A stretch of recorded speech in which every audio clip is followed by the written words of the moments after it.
ધારી Tulsishyam road ઉપર ટાટા 407 અને રિક્ષાનો થયો અકસ્માત। રિક્ષામાં સવાર 8 લોકોને થઈ નાની મોટી ઈજાઓ।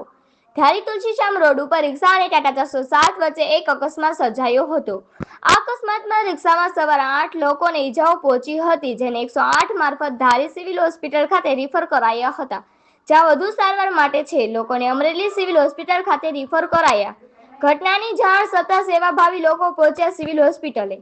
ધારી પોલીસ વિભાગ અકસ્માતની જાણ થતાં આગળની કાર્યવાહી હાથ ધરી। ધારી સિવિલ હોસ્પિટલ ખાતે ઓર્થોપેડિક ન હોવાને લઈને અવારનવાર દર્દીઓને અમરેલી રિફર કરવા પડે છે। તાત્કાલિક અસરથી ઓર્થોપેડિકની નિમણૂક થવા માટે લોકો માંગ કરી રહ્યા છે। રિપોર્ટર હુસેન સંઘાર, ધારી।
અમે તરસિંગડા કામે ગયા હતા। કામેથી અમે ખીરી આવ્યા, ખીરીથી અમે રિક્ષામાં બેઠા અને આ ખીચા ચોકડીએ અમે પૂગ્યા તો એક્સિડન્ટનો બનાવ બન્યો। આઈસરવાળાએ ભટકાડી। રિક્ષા હતી? હા, અમે રિક્ષામાં હતા। કેટલા લોકોને વાગ્યું છે? અમે 4 મજૂર હતા અને બીજા દરબારના બેનું હતા, બધા મહેમાન આવ્યા હતા તરસિંગડા। આપનું નામ? મારું નામ હસીનાબેન નૂરમહોત્સવ આલિયાણી। ક્યાં રહેવાનું? ધારે હિમકીમડી સરસિયા રોડ। મારું નામ એજાજ યુનુસભાઈ કટારિયા। ધારી સુન્ની મુસ્લિમ ગ્રુપની અંદર મેસેજ આવેલો પરવેશભાઈનો કે ખોખરા રોડે અકસ્માત થયું છે અને જેમ બને એમ હોસ્પિટલે પહોંચ્યો। અહીંયા આવ્યા એટલે 5 થી 6 ઘાયલ માણસો હતા, લેડીઝ હતા એમાંથી 3, અને અમરેલી તાત્કાલિક રિફર કરેલ છે। અને ખાસ કરીને ધારી સિવિલમાં ઓર્થોપેડિક સર્જનની ખૂબ જરૂર છે। અવારનવાર આવા અકસ્માતો બનતા રહે છે। માઇનોર બી કોઈ હાડકામાં લાગ્યું હોય છે તો બી અમરેલી જવું પડે છે। ખાસ એવી માંગ છે કે ઓર્થોપેડિક સર્જન આપો।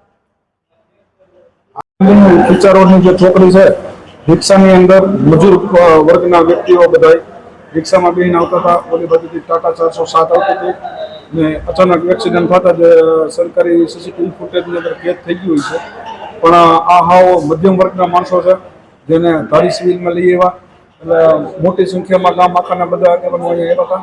અને બીજા નંબરમાં ધારી સિવિલની અંદર ઓર્થોપેડિક સર્જન નથી, જેની હિસાબે આજે ધારી સિવિલમાં એમ્બ્યુલન્સ જો અહીંયા ઓર્થોપેડિક સર્જન હોય તો આજે 79 ગામડા છે ધારીને, તો અહીંયા ખાસ ઓર્થોપેડિકની સર્જનો છે, જેથી જે મધ્યમ વર્ગના માણસો હોય એની પાસે એટલી રકમ ન હોય કે એ બીજે ક્યાંય જઈને એની ટ્રીટમેન્ટ કરાવે।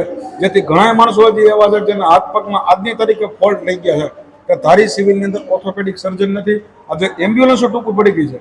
આવ મધ્યમ વર્ગના માણસો જેની પાસે પૈસા હોતા નથી, હવે એને ફાળો કરીને આગળ કેમ આગળ વધારવાને એની વિશે અમે વિચાર કરીએ। મુખ્ય માંગણી શું? મુખ્ય માંગણી અમારી એ જ છે કે ધારીમાં ઓર્થોપેડિક સર્જન હોવા જોઈએ, જેનાથી નાનેથી નાના માણસો સિવિલની અંદર સેવા લઈ શકે।